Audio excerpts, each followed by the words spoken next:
Mike and I were both feeling a little under the weather, so I thought a nice old-fashioned meal of corned beef and veggies with a silky parsley sauce would do us some good. And it did. Here's how I make this delicious classic. Firstly, take any size piece of corned beef, rinse it under the tap and place it in a large pot.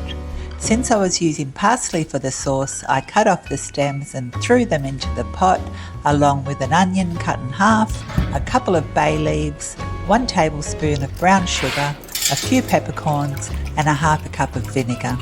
Sometimes I throw in a carrot or a stick of celery, but I didn't have any spare today. Fill the pot with cold water until the meat is just covered, then pop on the lid and place it on the stove over a high heat until it comes to a boil.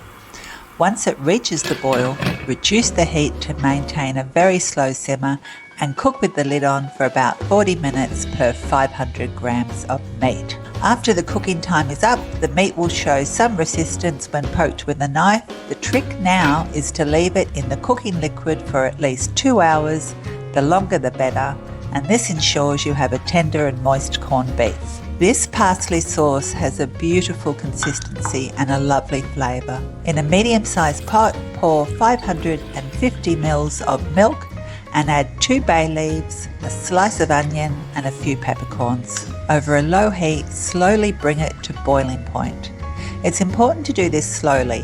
When you see little bubbles forming around the edges and steam coming off the top, take it off the heat and let it sit for about 15 minutes so the bay leaves, onions and peppercorns can infuse the milk a little. My mother-in-law recently visited from Germany and she made the best boiled potatoes I've ever tasted. And here are just a few points to know. The potatoes should be similar in size. Don't cut them too small or they can get waterlogged. Fill the pot with cold water just covering the potatoes and add 1 teaspoon of salt. Bring them to a boil and maintain a steady boil until they show little resistance when pierced with a knife. Drain well, then place the strainer back over the pot and let the potatoes sit for a few minutes. This steam will help them dry out.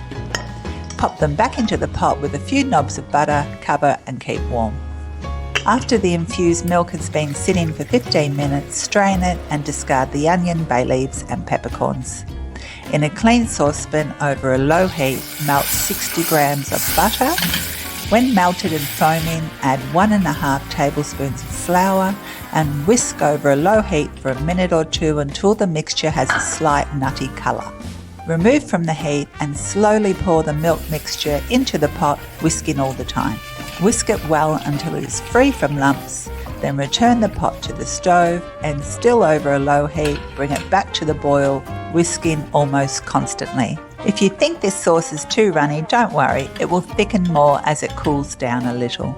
Take the pot off the heat and add a squeeze of lemon juice, salt and pepper to taste, and between 1/4 to 1/3 cup of finely chopped parsley. Stir everything together and keep warm while you plate up dinner. The parsley sauce reheats well the next day, either in the microwave or on the stovetop.